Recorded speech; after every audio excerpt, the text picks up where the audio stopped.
Hey guys, in this video we're going to be going back in time and having a look at the Matchbox Collectibles Character Car Collection, A Nightmare on Elm Street, Freddy Krueger.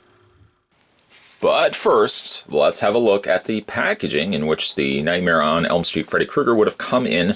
As at the top you can see the Matchbox Collectibles Character Car Collection, recommended for ages 8 and up. There's Freddy Krueger featured on the side, Monster Series, and collect them all. Now, I did actually pick this up from a different seller from the one I bought the Jason Voorhees from. Luckily, this one held up a little bit better. You know, you can still see that there's plastic covering the top, whereas the Jason Voorhees had this completely opened up. I can see, though, how something like this would not stand well over the course of time unless they stored these away good when they initially bought them. The back, you've got take cruise down memory lane with the Matchbox Character Car Collection. Be brave. Take home all of the monstrously popular vehicles, which again I question. They have Friday the 13th, of course, and A Nightmare on Elm Street. I guess it says also look for the Character Car movie and TV collection, and features Mask and I Dream of Jeannie, which I suppose are not of the same class as the Friday the 13th and A Nightmare on Elm Street. It's got some questions down below too. The first Nightmare on Elm Street film was released in A, 1979, B, 1981, or C, 1984. Of course, it gives you the answers down below. Which of the Nightmare on Elm Street films was subtitled Freddy's Revenge? Ironically enough, it's question 2. And question 3, who was the only actor to have appeared in all of the Nightmare on Elm Street films? That's probably an obvious one as well. The answers, 1984 for the first question. Number 2 was part 2. And number 3, obviously, Robert Englund, who played Freddy Krueger. And by the way, if you were to set your time machine, you'd be looking at 1999. That's when this was initially released. Let's go ahead and get some dimensions going. The actual van is, let's straighten it up a little bit. The van is about, well, it's exactly 3 inches in length. And if we take the measurements of Freddy Krueger standing on top, it's close to about 4.5 inches in height.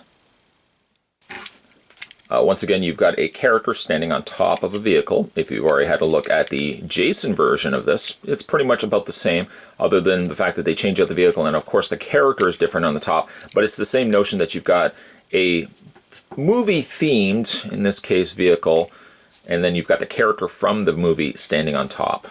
I quite like this one, actually. It's very clever. You've got Springwood Boiler Maintenance, serving the town of Springwood since 1984.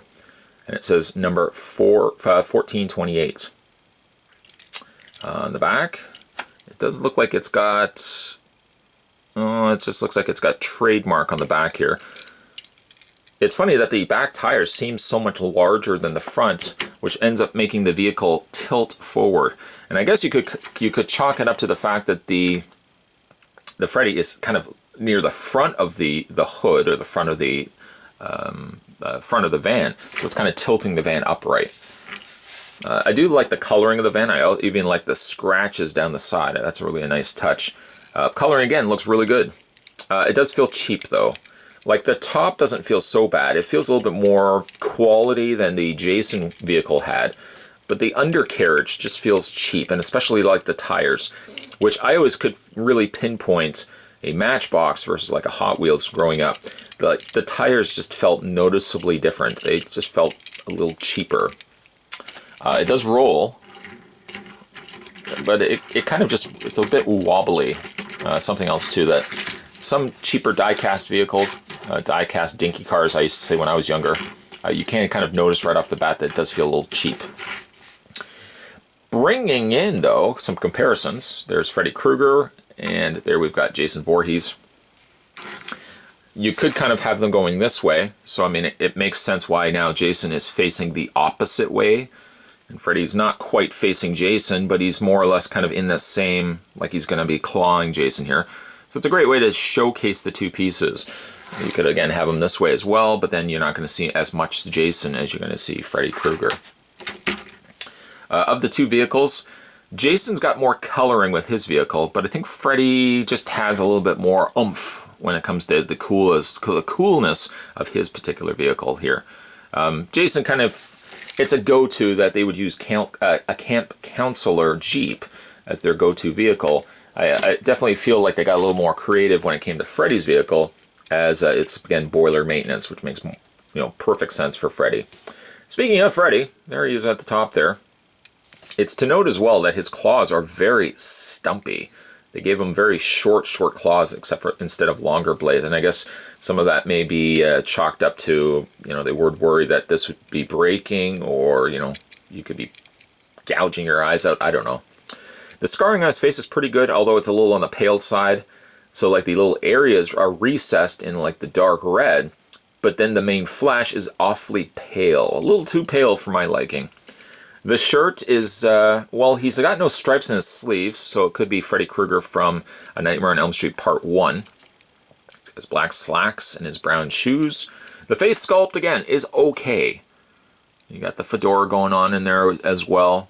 I mean, this is a potential line that could have really gone somewhere other than we had the Freddy Krueger, we had the Jason Voorhees, but I mean, really, they could have done it so many different characters too. Like you could have had a Michael Myers with, I'm trying to think of like a sanitarium vehicle, like the Jeep that he takes off, or the station wagon that he takes off at the beginning of the movie, or you could have put him in a Jeep. Could have had Leatherface on top of a vehicle as well. I mean, there's really a couple of good ideas that I don't feel like they really did a lot with. I don't really think they did a whole number of these, other than the few that we're looking at here, and then the mask and the I Dream of Jeannie and stuff like that too. They did some Universal Monsters, which I might want to pick up and maybe do those during October. But I dig these. I like these as a little small collectible. They're small enough that you could have them on a shelf along with the rest of your horror collection. They don't take up a lot of space, but they're sort of cool. Not the greatest of vehicles, mind you, but I do like the fact that they would have taken characters, and having them standing on top of movie-specific vehicles. Very clever on Matchbox part, even if the quality of the vehicle is not the greatest. Today we were having a look at the Matchbox creature, car collection. A lot of C's, just basically a lot of C's. We're looking today at A Nightmare on Elm Street's Freddy Krueger. If you guys like this video, certainly hit it with a like down below, and also, if you have had a chance to pick these up maybe in your travels, let me know down below which ones you ended up grabbing, and we can discuss that down below. As always, guys, thanks for watching. I'll see you next time.